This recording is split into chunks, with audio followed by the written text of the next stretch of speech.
numerous bipartisan co-sponsors, and yet here we are without a deal enacted with the subsidies about to expire. I think it's totally unacceptable. It's a failure of leadership, honestly, on both sides. Is there any chance you sign the discharge petition?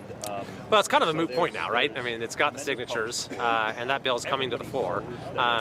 I'm interested in what's actually going to lead to a solution to the problem.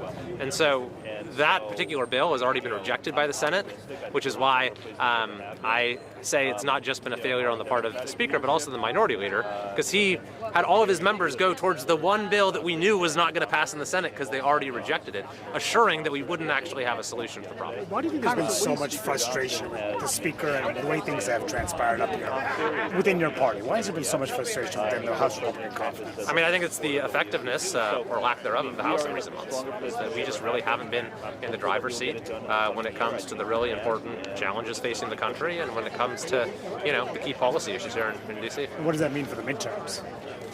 I don't know. I mean, the midterms are a long ways away. I think that, all of us have our own individual records that we can run on. But is the president making things harder for you guys to keep the House? Is the president making it harder for us? I mean, I think that, obviously there's some relationship between the approval rating of the president and political outcomes. A lot of that's tied to the economy as well. So I think that, he did in his speech last night devote a good portion of it to addressing affordability.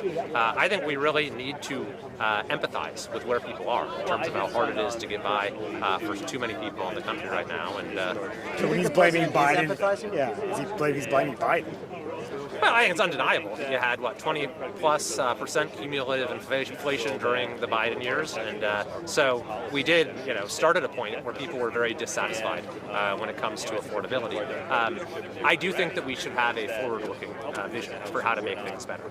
I think that a lot of people are tired of just energy being spent blaming one side or another for problems rather than actually trying to solve problems. And is the president expressing that kind of a vision, a forward-looking vision in the economy?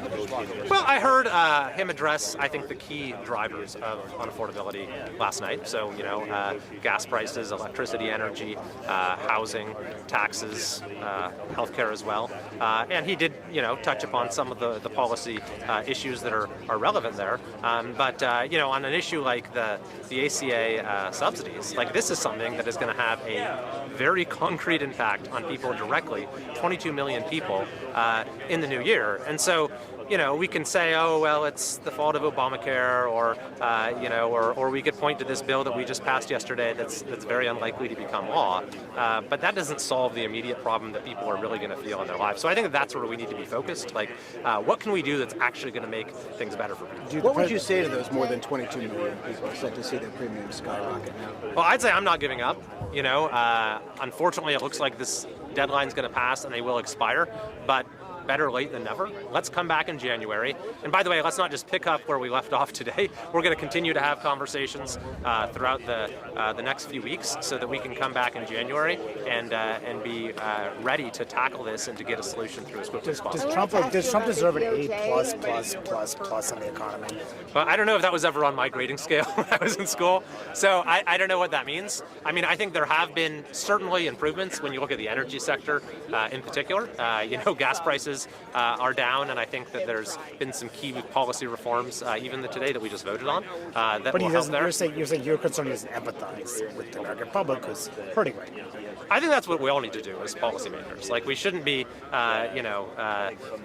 making policy from the perspective of people at a think tank. We need to be making policy with an eye towards how is it actually going to impact people, and with a sense of urgency, because people are really continuing to struggle right now.